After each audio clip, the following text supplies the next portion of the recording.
Bonsoir à tous et bienvenue dans le journal. Voici les titres de ce lundi. En ce lundi de Pâques, justement, la célébration de la résurrection de Jésus-Christ se poursuit partout dans le pays. À Abidjan, les espaces gastronomiques vibrent au rythme de bonne musique. Et dans le centre et le centre-est, les campements baoulés refusent du monde. Reportage à suivre. L'armée chinoise a affirmé aujourd'hui avoir achevé avec succès ces manœuvres militaires ayant visé à encercler pendant 3 jours l'île de Taïwan qui a détecté 12 navires de guerre et 91 avions au dernier jour de l'opération. Voilà pour le sommaire. Bienvenue dans la grande édition. Et pour commencer, cette célébration grandeur nature de Pakinou dans le village de Bendié-Kwassikro, c'est dans le centre du pays. Nos parents baoulés là-bas ont transformé toutes les rues en un géant maquis, comme nous le montre Théodore Zouzou. Il est 22h à Bendié-Kwassikro, village du département de Sakassou. Sur ce podium, des femmes. Elles dansent au son d'artistes tradimodernes, baoulés, en vogue en cette période pascale. Et cela sous le regard admiratif de spectateurs, prenant un pot autour d'une table. Cette période de Pâques-là, je crois que c'est normal que toutes ces dames-là viennent exhiber quelques pas de danse pour exprimer leur joie. Ces femmes venues pour une activité féminine ont choisi de ne pas aller au lit. À 200 mètres de là, un maquis. Il est bondé, c'est le plein chaud ici, alors que la nuit est avancée. Des adultes, adolescents et même les tout-petits ne se laissent pas compter ce moment. Pakinou est devenu comme une fête de rencontres. Bon, de tout un chacun à Bendié-Kwassikro, des réunions, ceux qui ne sont pas vus se voient. Donc ça fait que c'est choc, quoi. C'est intéressant. Et oui, c'est le soir du dimanche de Pâques ou Pakinou, en langue locale baoulé. Des invités ou des visiteurs sont eux aussi dans la joie. On me parle de Pakinou en pays baoulé. Pour une première fois, je suis venu assister à ça. Et je viens de faire le constat que c'est une réalité. Ce qu'on appelle Pakinou au village, il n'y a rien de tel. Une atmosphère qui amène le gérant des lieux à se frotter les mains. Pâques, c'est une tradition baoulée. Donc déjà, tout baoulé, c'est que c'est un rendez-vous annuel. Donc déjà, ils sont déjà préparés pour être là, venus au village pour venir célébrer. Donc le travail a été déjà fait depuis la base. Maintenant, nous, on ne fait qu'apporter des agréments. Minuit passé, pourtant cette artère du village grouille de monde. Elle est même transformée en un maquis géant. C'est une chaude ambiance, tout aussi envoûtante. Des propriétaires de bistrots aux abords de cette voie animée ont quant à eux placé des bois pour barrer la route. Aujourd'hui, c'est un jour spécial pour Pakinou. Pour éviter les accidents, et, par exemple, mes clients, raison pour laquelle j'ai barré pour que mes clients soient en sécurité. La sécurité, plus ou moins garantie, on se trémousse sans se soucier. Même sur la route, je danse bien normalement. Parce qu'on dit pas qu'il y a un là. Si c'est pas baoulé là, il allait me tuer. Par exemple, mon village là. En tout cas, j'aime ça beaucoup. C'est la Pâques à Daoum, Bendié-Kwassikro. Il n'y a pas de Pâques ailleurs. Ici, c'est ici que ça se passe. En venant, je vous prie de prendre beaucoup de bagages. Parce que vous n'allez pas vouloir retourner. Hein. Parce que Daoum, Bendié-Kwassikro, quand tu entends la Pâques de Daoum, Bendié-Kwassikro, c'est gâté. Pakinou 2023 à Bendié-Kwassikro a battu le rappel des filles et fils du village. L'ambiance qu'on n'a pas là-bas, on a ça ici. En 3 jours, on est là depuis avant-hier. Donc en 3 jours, c'est tous les soirs comme ça. Et puis bon, ça fait plaisir aussi, voir les parents et tout.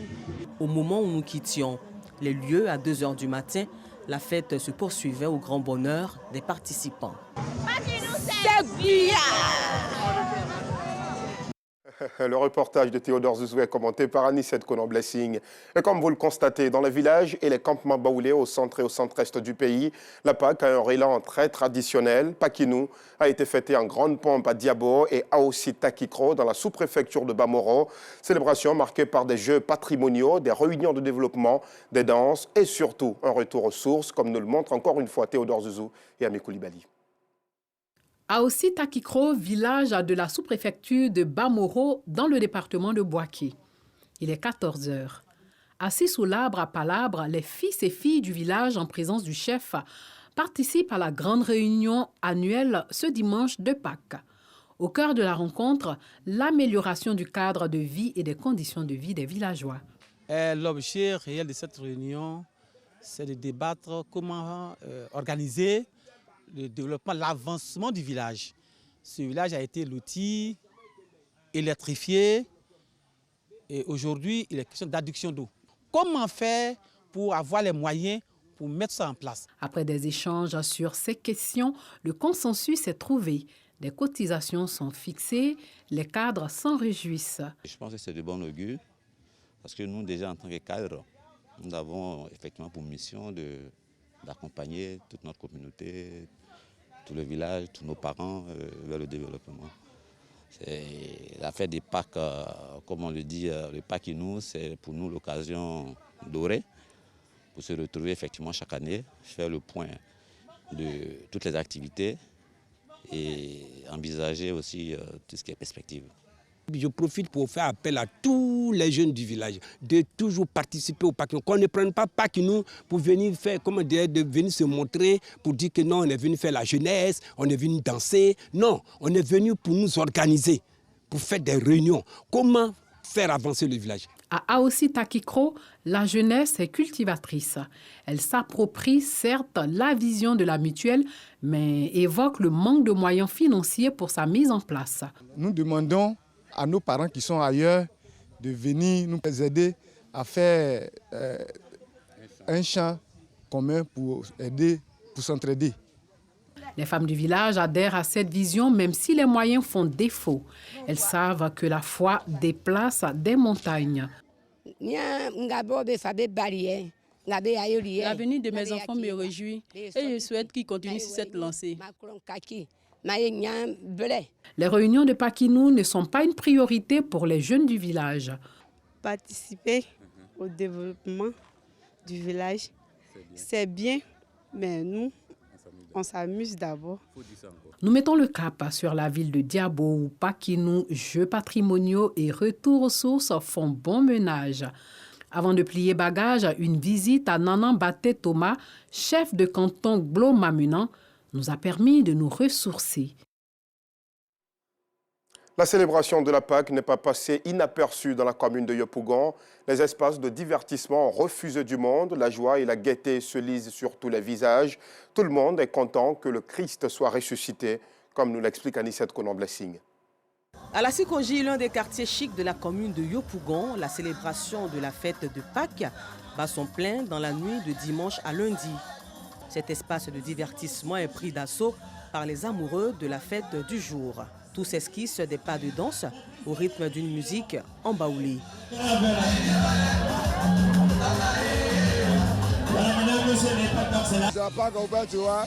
On est tellement contents, on n'est pas baoulé, on est atié. Bon, on se retrouve parmi tous les baoulés et vraiment chaque année c'est comme ça. Hein? On sort un peu, on s'amuse, amuser mieux que la guerre. À quelques kilomètres de là, toujours dans la commune de Yopougon, ici le mercure monte.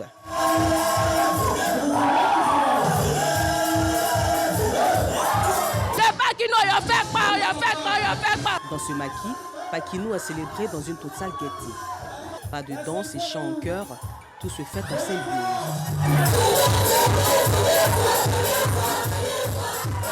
C'est pas forcément de voyager, hein.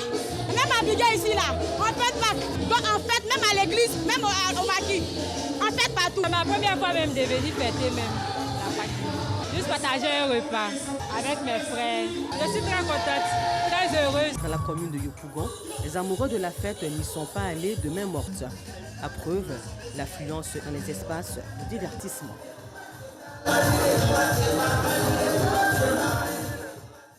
Ce lundi de Pâques a été aussi marqué par des célébrations très festives à Abidjan.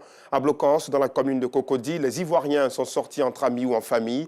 Une belle ambiance de fête au son des sonorités traditionnelles des chansonniers baoulés, comme nous le montrent Justin Kouassi et Joël Gosset. Lundi de Pâques 2023. Cet après-midi, Patrick Akpé et ses amis se retrouvent à Blokoso, dans la commune de Cocody, pour célébrer les derniers moments de la Pâque. Le lundi de Pâques, c'est le 3e jour de la résurrection du Christ.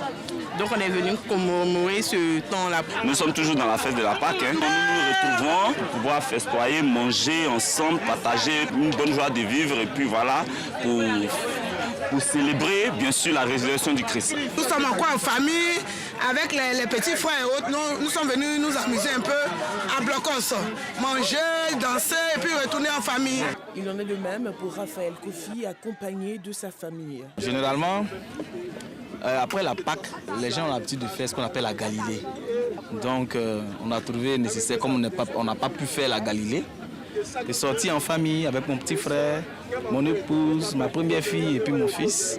Pour partager ces moments-là intenses en famille, c'est encore plus intéressant. La Pâque, une tradition chez les Baoulés, en témoignent ces artistes qui n'aménagent aucun effort pour égayer la foule.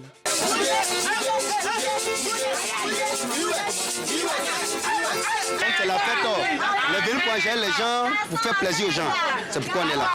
Lundi de Pâques, où la fête de Galilée a été célébrée par les fidèles chrétiens de l'église méthodiste Saint-Esprit de Blocoso dans la commune de Cocody. Nous avons baptisé lundi de Galilée parce que Jésus a dit à ses disciples, lorsqu'il serait ressuscité, il va les précéder en Galilée, c'est là qu'ils le verront.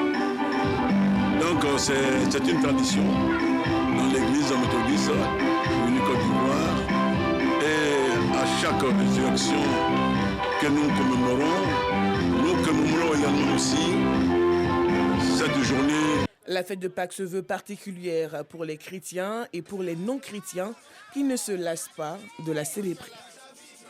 Et dans un autre chapitre, depuis le 5 avril dernier, la région du Morono vibre au rythme du carnaval Kotobi-Yoffé.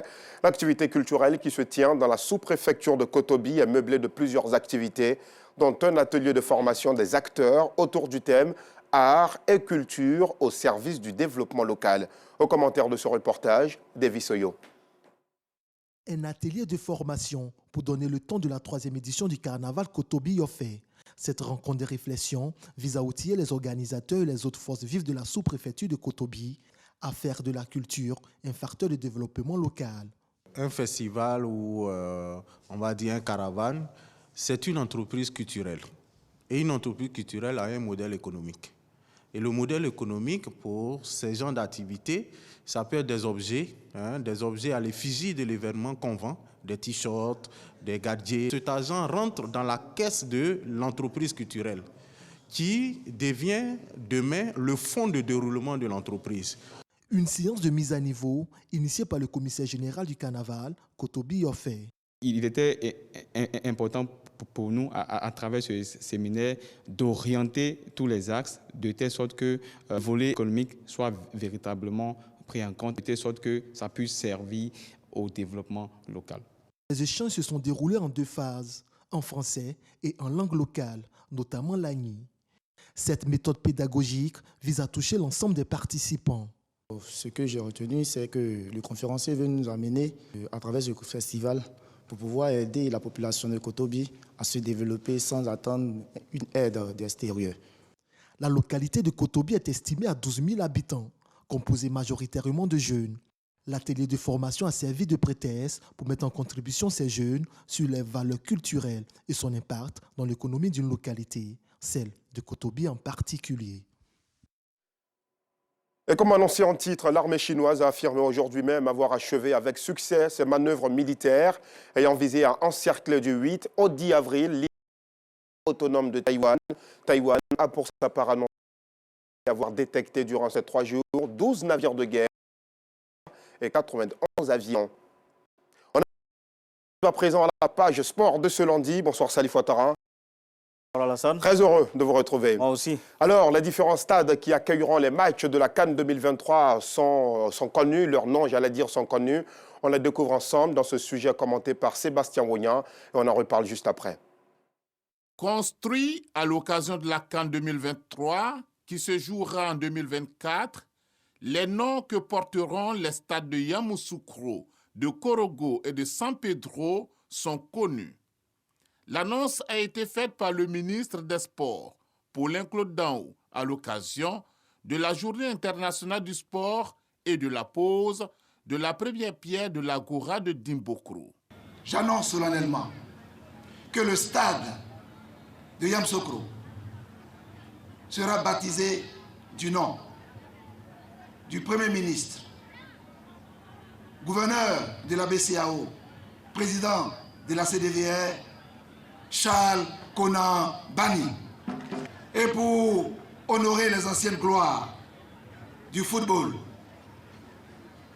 celui qui a assuré le rayonnement de notre équipe nationale aux différentes compétitions de la CAN, l'homme d'Asmara, il a plu à son Excellence, Monsieur le Président de la République, de décider que le stade de San Pedro portera le nom de Laurent Pokou.